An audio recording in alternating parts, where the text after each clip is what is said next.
toutes et à tous, donc c'est Maxime et on se retrouve donc pour une nouvelle vidéo.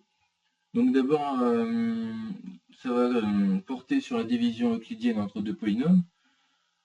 J'étais plutôt sur les vidéos informatiques et tout, donc là on va passer sur des cours.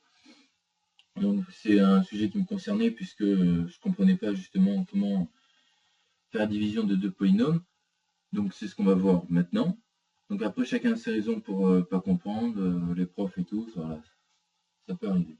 Donc on est parti pour cette vidéo. Donc vous aurez un polynôme plus grand, plus on va dire gradé que l'autre, et plus grand. Donc ce sera forcément le polynôme qu'on mettra à gauche, ici le polynôme A, et à droite le polynôme B. Donc pour ça j'ai pris un site sur internet, donc je vous mettrai le lien sur YouTube, dans ma description. Donc on a pris le premier pour prendre simple, hein, le plus simple. Après, donc si vous avez des questions, vous les laisserez dans les commentaires, il n'y a pas de souci pour que j'y réponde. Et donc exercice en premier et les réponses en dessous, ça nous permettra donc de vérifier. Donc j'ai pas d'autre logiciel que Paint pour faire ça, donc on va essayer, on va voir. Donc on va commencer, c'est parti.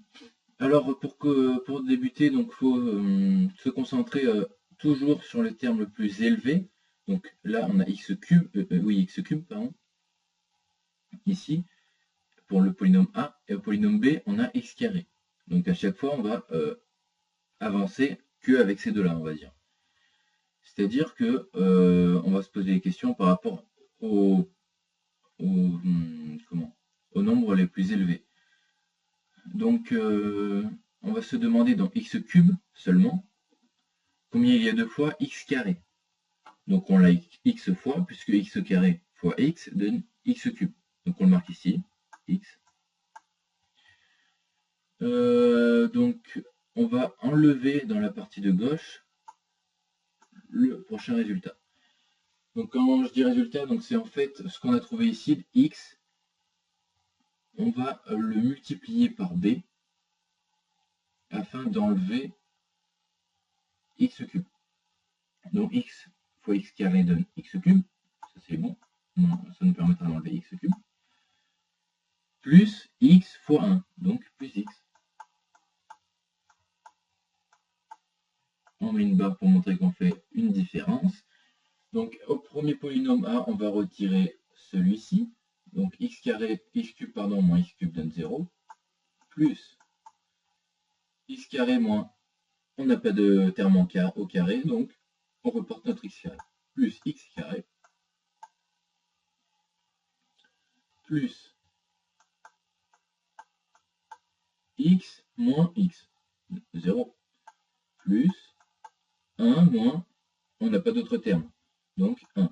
Ce qui nous donne en simplifiant, x carré plus 1. Ce qui nous donne donc un deuxième polynôme, on va dire, de départ. On va faire la même démarche qu'avec celui-ci, le premier x cube plus x carré plus x plus 1.